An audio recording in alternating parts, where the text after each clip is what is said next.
کی؟ تو جو ہم نے کرنا تھا وہ لکھوا دیا گیا.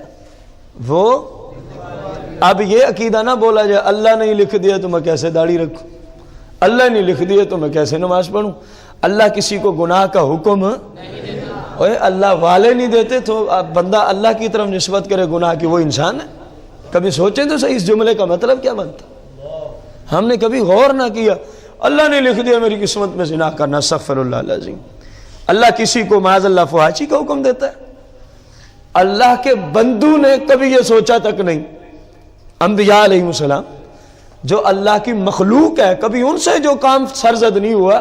کتنی گندی بات ہے بندہ اسی کام کی نسبت اللہ کی طرف کر دے.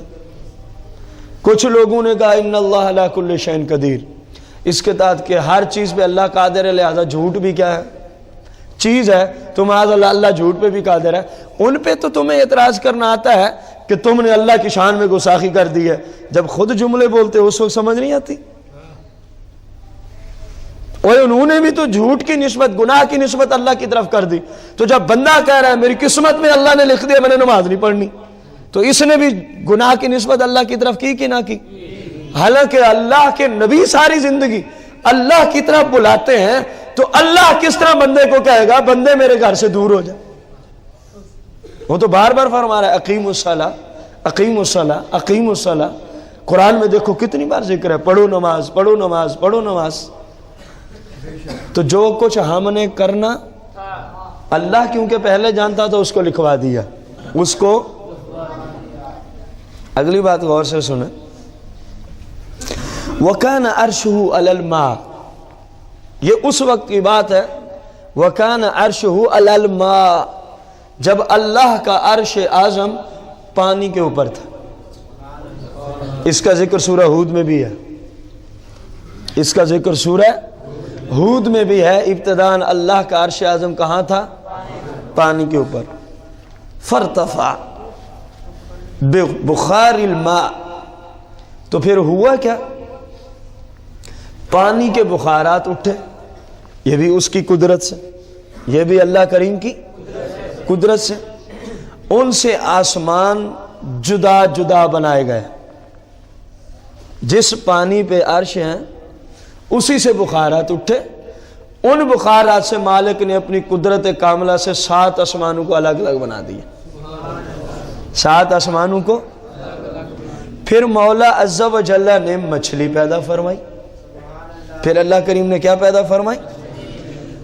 ثم خلق النون، پھر اللہ کریم نے مچھلی کو پیدا فرما دی. پھر اللہ کریم نے مچھلی کو پیدا فرمایا اور پوری زمین کو بنا کے مچھلی کی پشت کے اوپر رکھ دیا. پوری زمین کو بنا کے مچھلی کی. گھبرانا نہیں، آپ کہیں گے یہ تو لوگوں کی طرف روایت جاری نہیں جاتی. جب سن لیں گے تو آپ کو سمجھ آئیے لوگوں کی طرف نہیں جا رہی. پوری زمین کو مچھلی کی،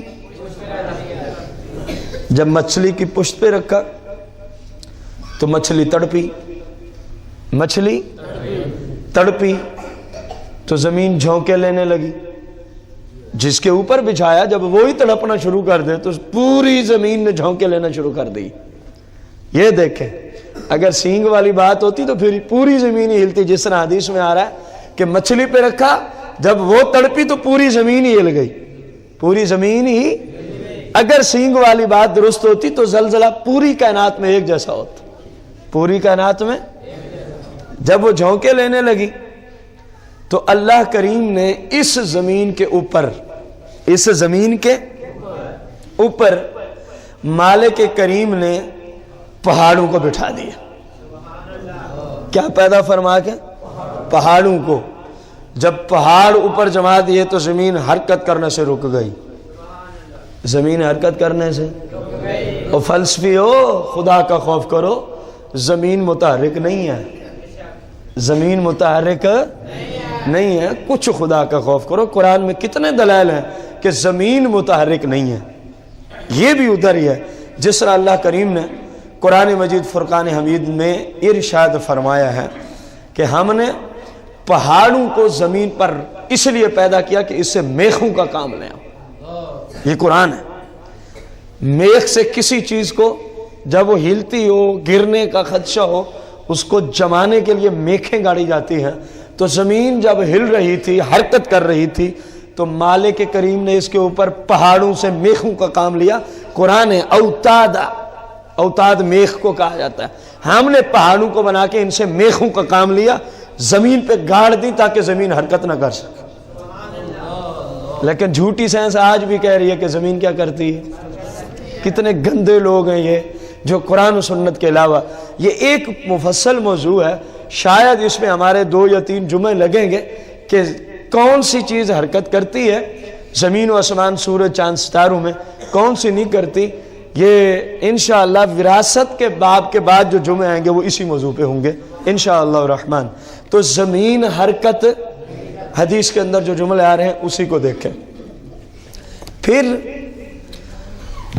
سرور دو جہاں مالک کون و مکان علیہ الصلاۃ والتسلیم کی شریعت مطہرہ میں، یہ جو میں حدیث کے اگلے جملے بعد میں پڑھتا ہوں، پہلے آپ کو وہ بات سمجھا دوں۔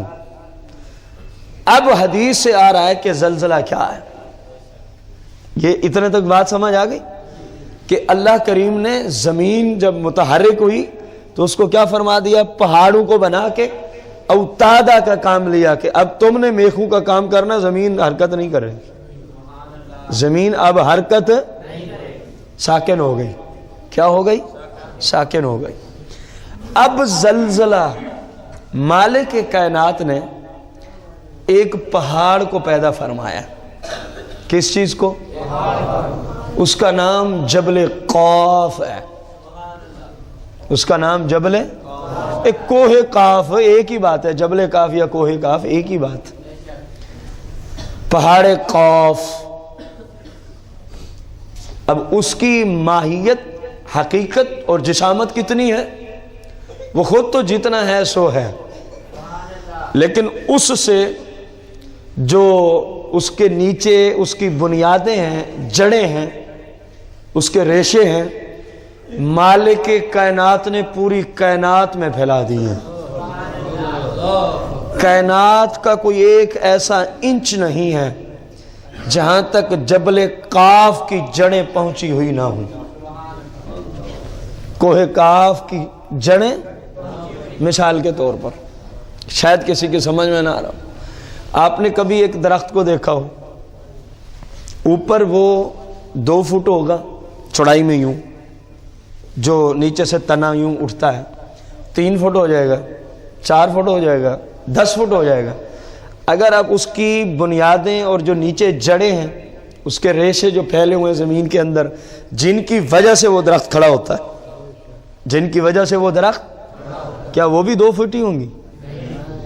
وہ کتنی دور تک پہنچی ہوتی ہیں۔ بس حدیث کے اندر یہی فرمایا کہ جس طرح درخت کی بات ہے نا، اسی طرح مالک نے اپنی قدرت سے کوہ قاف کو پیدا فرمایا اور اس کے نیچے اس کی جڑیں بنا دی، اور جڑوں کو اتنی وسعت دی کہ مالک کی پوری کائنات میں کوئی 1 انچ ایسا نہیں جہاں تک اس پہاڑ کی جڑیں پہنچی ہوئی نہ ہوں، جہاں تک اس پہاڑ کی جڑیں پہنچی ہوئی نہ ہوں۔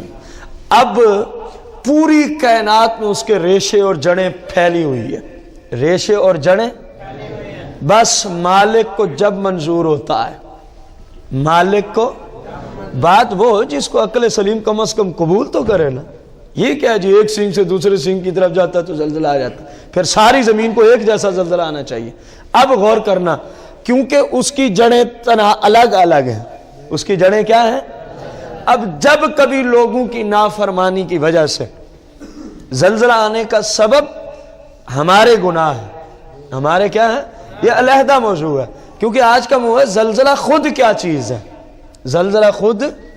تو جب کبھی کسی جگہ زمین کے کسی حصے پر یا چند حصوں پر یا چند ملکوں پر زلزلہ بھیجنا مقصود ہوتا ہے، اور پھر اللہ کا حکم ہوتا ہے، اللہ کریم کا، جبل قاف کو، اے جبل قاف اپنے فلاں فلاں علاقے کی جڑیں جو ہیں ان کو ہلا دے، اور پھر حکم ہوتا ہے فلاں علاقے کی جڑوں کو اس طرح ہلانا ہے، یعنی خفیف، فلاں علاقے کی جڑوں کو تھوڑا سا اس سے زیادہ، اور جو فلاں علاقے کی جڑیں ہیں نا ان کو یوں ہلا دے کہ ہر چیز ایک جیسی ہو جائے۔ کوئی عقل بھی تسلیم کرے گی کہ کہیں آتا ہے کہیں نہیں آتا، کسی جگہ کم ہے، کسی جگہ کچھ زیادہ اور کسی جگہ شدت ہے۔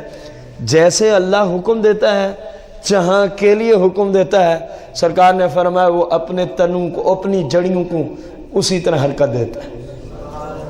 بس وہ اللہ کے حکم کے مطابق حرکت دیتا ہے، اللہ کی قدرت سے زمین تھر تھرانے لگ جاتی ہے، کیونکہ اس کا تعلق جو ہے اس سے، اس کی جڑیں پھیلی ہوئی ہیں پوری کائنات میں، پوری کائنات میں۔ جس طرح وہ اللہ کی طرف سے اس کو حکم ملتا ہے اور جہاں جہاں کے لیے حکم ملتا ہے، یہ دو جملے اہم ہیں۔ جہاں جہاں کے لیے، مثلا پاکستان کی ساری زمین، انڈیا کی ساری زمین، افغانستان کی، بنگلہ دیش کی، اسی طرح انگلینڈ کی، اسی طرح امریکہ کی، جہاں جہاں اللہ اس کو حکم دیتا ہے وہاں وہاں یہ کیا دے دیتا ہے؟ حرکت، اپنی ان جڑوں کو۔ اور پھر اللہ فرماتا ہے ادھر ہلکی دینی ہے، ادھر کچھ زیادہ، اور ادھر والے کیونکہ حد سے گزرے ہیں ان سب کو ملا دے، ان سب کو، جہاں ہلکی ہے ان کو وارننگ ہے، عقل کرو، یہ تمہیں وارننگ ہے، جو ہلکی تمہیں دے رہا ہوں میں اس کو تھوڑا سا بڑھا بھی سکتا ہوں، لیکن ہمارے ہاں وارننگ کو کوئی قبول نہیں کرتا۔ ابھی پچھلے دنوں کوئی تھوڑے جھٹکے تو نہیں لگے، کتنے لوگوں نے توبہ کی، کتنے لوگ استغفار کی طرف آئے، کتنے لوگوں نے اپنے گناہوں کو چھوڑ دیا، کتنے لوگوں نے گندے کام چھوڑ دیے، حالانکہ یہ وارننگ ہے۔ پڑھیں آپ پیچھے کی قوموں کے حالات جن کو اللہ کریم نے تباہ و برباد کیا قرآن و سنت سے، ان کو اسی طرح جھٹکے لگا گئے، جب وہ نہیں مانتے تھے تو ملیا میٹ کر دیا جاتا تھا۔ پہلے ان کو بھی وارننگ دی جاتی تھی، لیکن وہ سمجھتے نہیں بس یہ ویسے ہی ہے، نہیں بس یہ ویسے نہیں، یہ امت کو اللہ کی طرف سے وارننگ ہے۔ توبہ کر لو، اپنے گناہوں سے مالک کی بارگاہ میں ندامت و شرمندگی سے جھک جاؤ اور آئندہ مالک کی فرما برداری کے مطابق زندگی بسر کرو۔ تو فرمایا کہ جیسے جیسے حکم ہوتا ہے اسی طرح وہ اس کو ہلا دیتا ہے۔ اب وہ روایت، اس روایت کے راوی بھی سیدنا عبداللہ بن عباس رضی اللہ تعالیٰ عنہ ہے۔ قال خلق اللہ جبلا یقال له قاف، قال ارشاد فرمایا خلق اللہ نے پیدا فرمایا ہے جبلا ایک، بولے نا ترجمہ، جبلا ایک، یقال له قاف جس کا نام کیا ہے؟ قاف ہے، محیط بالعالم، وہ پورے جہاں کو محیط ہے، اپنے احاطے میں لیے ہوا ہے، اپنے احاطے میں لیے ہوا ہے، اور اس کے ریشے اس چٹان تک پھیلے ہیں جس پر زمین ہے۔ جب اللہ عز و جل فَإِذَا أَرَادَ اللَّهُ، جب کبھی اللہ عز و جل، اب اس عقیدے کو ذہن میں رکھنا ہے کہ زلزلہ جو بھی ہے لیکن ہے مالک کی مشیت پر، اللہ چاہتا ہے تو زلزلہ آتا ہے، ورنہ زلزلہ نہیں آ سکتا۔ جس طرح کچھ لوگوں کا نظریہ ہے نہیں جی یہ خود بخود ہی آتا ہے، یہ سائنس بھی جھوٹی ہے، یہ سائنس بھی، مؤثر حقیقی اللہ کی ذات ہے، مؤثر حقیقی اللہ کی ذات۔ فَإِذَا أَرَادَ اللَّهُ، یہ حدیث کے جملے ہیں، فَإِذَا أَرَادَ اللَّهُ، جب اللہ چاہتا ہے، جب اللہ چاہتا ہے کہ فلاں علاقے میں اس طرح کا زمین میں زلزلہ آئے تو کوہ کاف کو حکم فرما دیتا، کوہ کاف کو حکم فرما دیتا ہے چالو ان کو ہلا دے، چالو ان کو ہلا دے۔ فحرق العرق، تو پس وہ اپنی جڑوں کو، اپنے ریشوں کو کیا دیتا ہے؟ لیکن کس کے حکم سے؟ بلند آواز سے، کس کے حکم سے؟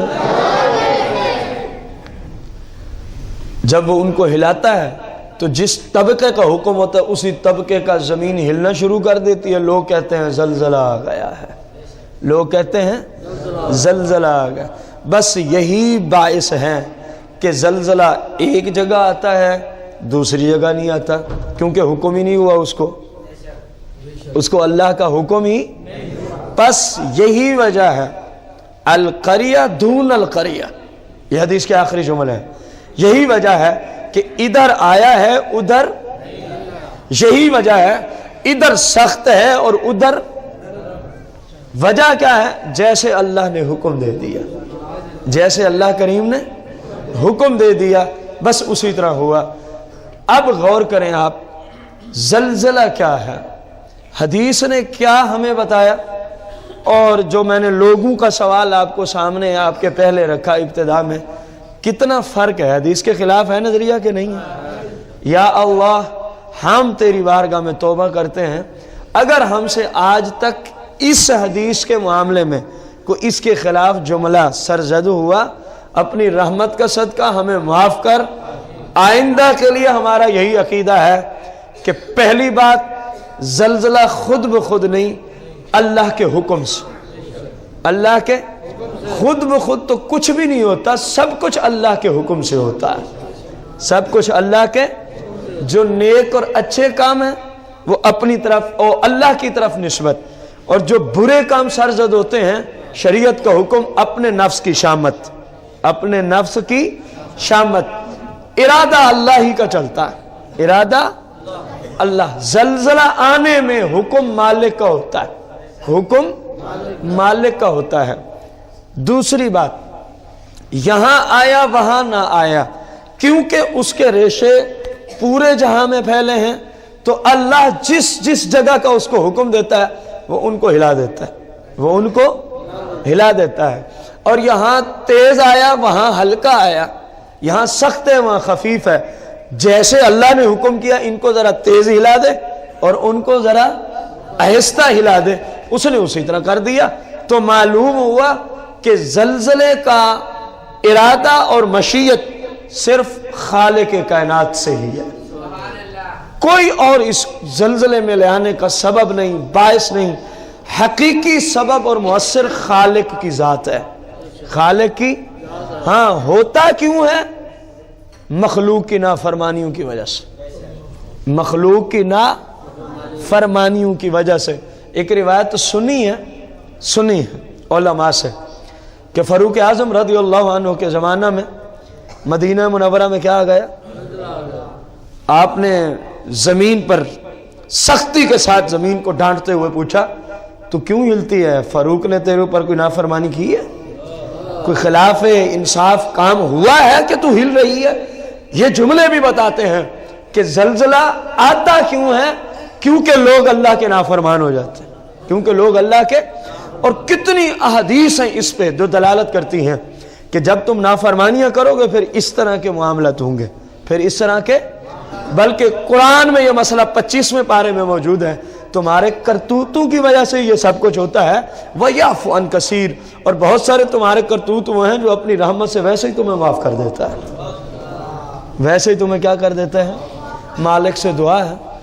زلزلہ کیا ہے, اس موضوع کو جو ہم نے سنا خود بھی عمل کریں اور آگے دوسرے مسلمانوں تک بھی ہمیں اللہ پہنچانے کی توفیق عظیمہ عطا فرمائے, آمین. ایک سوال کہ وہ کاف ہے کہاں قرآن حدیث کی روشنی میں, اور ایک جودی پہاڑ کا ذکر قرآن میں آیا ہے, وہ کہاں ہے قرآن حدیث کی روشنی میں؟ دو پہاڑ. ٹھیک ہو گئے. ایک مرتبہ ہم شریف